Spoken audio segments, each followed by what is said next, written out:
Welcome back, everyone. I have a special video here for you guys. It's not an attacking video, but it is the most important video of your Clash career for you to watch in order for you guys to win more wars and not even improve your attacking ability. Do you want to find out how to do that? Well, tune in.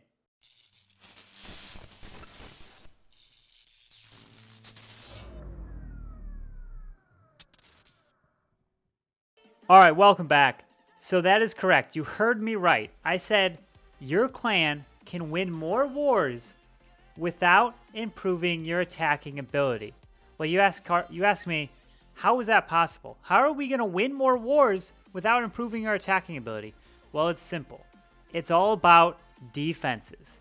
Defenses in wars are going to win you more wars than not, right? You can not improve your attacking ability, but as long as you improve your defenses, then their enemy is going to get less stars on you. And so those close battles that you did have are not going to be so close, and you will have the edge in all those. So this video here is geared towards all of the people that are in the kind of casual war clans. This is not geared towards anyone in like league play because you guys already know these kind of tips, but this is for more of the casual war clans. And what I recommend you do is listen to these tips, take my advice, and take a lot of the examples that I'm going to show you in this video and bring it to your clan to help then teach it. You're going to have to make sure everybody in your clan kind of follows these, and then you're going to see a huge increase in your wars, war victories going forward.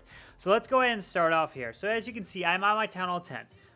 What is this base that I'm using? This base right here is not a war base. How do I know this base is not a war base? Well, because the Town Hall is in the middle of this base, and you can tell that is not a war base. You guys are going to be asking, well, Carbon, the most important thing that I want to defend against in the attack is I want to protect that Town Hall. Well, yes and no, right? In a regular attack, you want to protect that Town Hall so you can kind of, they don't get all as much resources. But in a war attack, resources mean nothing. You want to prevent them from getting the 3 stars. So if the Town Hall is in the middle, yes, it has a lot of HP, but it's also going to let the enemy get into the base and take out a lot of the defenses as they're getting towards the Town Hall. You want Town Halls on the outside. So let me go ahead and kind of show you a war base here. So this is a war base. I'll show you kind of all the war bases I got here. So let's go ahead in this edit layout mode, and let's go into a photo mode. So now this base right here is a war base. The Town Hall is on the outside. So this is going to apply to every single Town Hall pretty much from whatever 6 on up through 11. The only ones that don't go on the outside like this are Town Hall 12s. Town Hall 12s can go more in the inside, behind some walls, behind some defenses, because it is a defense that fights back. So I'm going to run through this example here for this Town Hall 10, but then I'm also going to then run through examples of Town Hall 9s, more 10s, and then 11, so you can see the difference. So this is the Town Hall 10 that you hear. You can take the screenshot. I'm also going to provide you links so you can kind of get photos. But this Town Hall 10, the Town Hall's on the outside, right? So that is very, very important. You have your CC in the middle, Queen in the middle. You want to make it as hard as possible to get the enemy Queen down. So the Queen's in the middle, and then the CC's there. And then I have a single target and multi. You can kind of try to identify which one you like best. Usually a lot of people are running a lot of single target Infernos now. But this is a good base. This will hold up against a lot of kind of attacks on it. But if you're in league play, a lot of people can know how to take advantage of certain based layouts. But this is a great example. So let me go ahead and start showing you some examples so you guys can see why the kind of the war layouts are different from farming layouts. So let me go ahead and show you the examples. So here you go. So here we're starting at Town Hall 9. So go ahead and look at this. Is this a war base? No, this is not a war base. Why? Because the Town Hall is in the middle. You can see the Town Hall is right here. Not a war base. Okay, what about this one? Nope, you probably see these bases in war. That's not a war base. What about this one? Nope, Town Hall's in the middle. Nope, Town Hall's in the middle. No, no, you see all these Town Halls that are all in the middle, right? They're kind of protected a little bit. No, you need the Town Halls on the outside. Let's go ahead and go to some examples for Town Hall 10s, right? So here's Town Hall 10s. So what about this one? Is this a war base? No. Town hall is in the middle. That is not a war base. What about this one? Nope. Same thing. Town hall is right here. It's inside the walls. No, you want the town hall on the outside. Where's the town hall? It's in the inside right here. No, that's not good. That is not a war base. So as you can see in these pictures here, you probably have seen these, but these are not war bases, right? Okay, so let's go ahead and take a look at some Town Hall 11s. Nope, that's not a war base. What about this one? Nope, that's not it. So a lot of these you're going to see as farming bases, and people just use them for war. So yeah, they can be good as farming bases, but they're not war bases. You see all these examples here? All the town halls are in the middle. This is bad. You don't want to do this when you're in war, right? If you guys increase and make it harder for your enemy to get the 3 stars on you, you guys are going to win more wars. You don't even have to improve your attacking ability. So then you're going to ask me, okay, well, now that you told us what we shouldn't do, what should we do, right? So this right here on the screen is not a war base. Let's go ahead and show you a lot of war bases. So this link that you're going to see here was provided by the recent CWL Invite champions for the last season.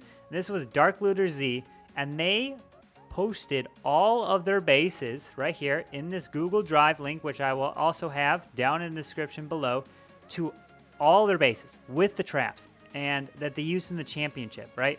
So you go ahead, I'll give links both to the tweet, and so you guys can, if you want to go follow Dark Looter Z, as well as the link to the Google Drive, right? And so here are all the bases that they had from pretty much all of their 11s, right? They had a Town Hall 12 in there, but it was just the Town Hall itself.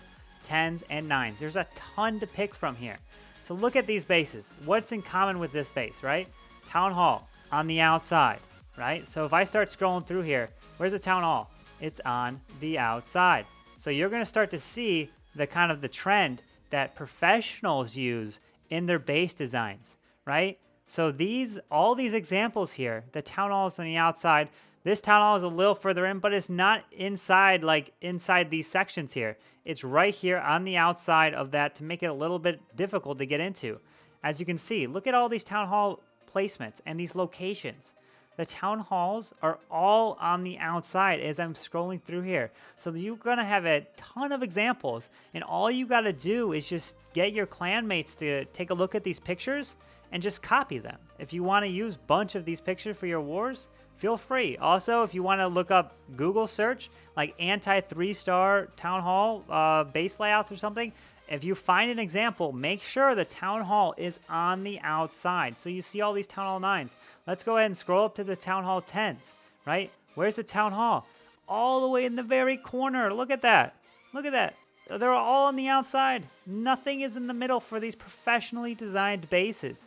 That's the common theme that a lot of people don't do, and they're going to lose a lot of wars because they're rocking farm layouts. Let's go ahead and take a look at the Town Hall 11s. Same thing. Town Hall 11s on the outside like this.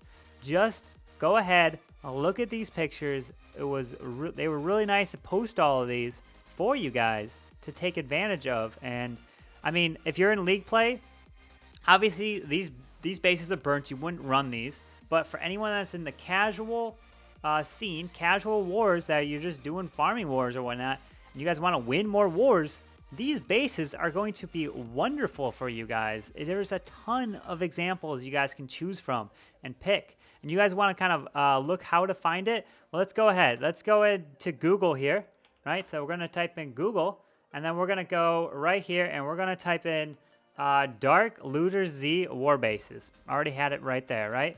So let's go ahead, Dark Looter Z War Bases. So this is what you can then tell in your clan, right? If you don't have like a Discord, if you don't have like a site to share, just tell them to type in Dark Looter Z War Bases. I'll take them to the very first link of the tweet, and you click the Google Drive right there, and it will take you to that link right there with all of the pictures. I'll also have the descriptions down below. But yeah, and those are the differences between a farming base that you see here and a war base that you see. Here's a different war base that you see right here. The Town Hall is on the outside. And then there's also the addition of the siege machines. So things to do is get your queen closer to the Town Hall is what you could do to protect her more so the siege machine doesn't break into her section. Single target Infernos do really well. But yeah, so just keep that in mind for these bases. And if you're rocking Town Hall 7s, Town Hall 8s as well, also put the Town Hall on the outside. The only thing you don't put on the outside is Town Hall 12s. Those can go, don't put them in the very, very middle of the base, but those can go behind layers of walls. I don't recommend putting Town Hall 12s on the outside because they are so valuable. That Tesla and that bomb, if you give it up to just a Suicide Heroes or just something easy, it's going to make the attack so much easier on your base. So don't put your Town Hall 12 on the outside. But these are easy examples to do. And then also take your small bombs. I don't think I put it for that base, but I'll put all your small bombs for Town Hall 10 and higher. I'll put them all together. So I'll go ahead and show you what I did here. Or kind of like inside your walls like this, because people don't really use the wall breakers anymore. They're using the siege machines. So before it was recommended to put kind of small bombs on the outside of the walls, you can, but I recommend kind of grouping them together, act as another giant bomb. Also, always put spring traps inside your base. Don't put spring traps on the outside. Spring traps on the inside between defenses. Please, please, please put your spring traps between defenses. Please do that. It's going to be so much easier to defend against hogs and certain types of attacks. If you have a Tesla farm, put giant bombs in between them. That can work really well. Also, if you have some corners, like let's say we have a corner that's like right here, you can probably put a giant bomb in the corner. So when bowlers kind of funnel into a corner, they'll get hit by a giant bomb. You can put skellies next to a single target Inferno. I would put the air bombs next to wizard towers and have like a mortars on the outside of your base. But those links in the description down below are going to help a lot to defend and to win more wars without improving your attacking ability. So hopefully you found this video very helpful. Please let me know what you guys think. And also, if you share this with your clan, if you get your whole clan to kind of follow these tips and to follow the pictures, let me know how you guys do, right? And please share this video with your clanmates, with your friends, with whoever you want in your Discord channels, in your kind of on your websites, wherever you want. Try to share this so you can get that out there and so other people know what is a war base and what is not a war base. This right here is a war base, right? And then let's go ahead and go back. Right, and let's go to the one that I'm rocking right here. This is not a war base. Town Hall's in the middle. You can tell instantly if it's a war base. Is a Town Hall in the middle? It's not a war base. Is a Town Hall on the outside? It potentially could be a war base, which most likely it would be, because it's harder. Get your CC towards the middle. Get your queen. If you can't, you can put it towards the middle, but more closer to the Town Hall side if you're Town Hall 10 and above. But yeah. Hopefully you guys found these tips very helpful. If you guys enjoyed the video, go ahead and hit that like button. If you haven't already, go ahead and subscribe. Turn on the notification. Click that bell so you know every time I do post a video. And yeah, I think this video should be very helpful. Those small tips will make a big difference for your clan. And I want to send a shout out to DLZ again for providing all those bases. We actually in WHF will be facing them in the upcoming week, so good luck to them. It's gonna be a lot of fun, but it was very kind of them to post screenshots of every single one of their professionally designed bases from the championship game of the last season, and they were the previous season champions. So hopefully you implement those bases. Hopefully you implement kind of similar designs. If you find images on Google or kind of some from YouTube videos, just make sure Town Hall's on the outside. If you want to copy for a war base, then maybe it could work, right? And if you see bases that say, oh, it can defend against everything, anti-everything, don't believe that. That's not true. That's 100% false. Well, with that, everyone, that's going to wrap up the video here today. I want to thank you all for tuning in. And remember, have a wonderful day. CarbonFin signing out. Peace.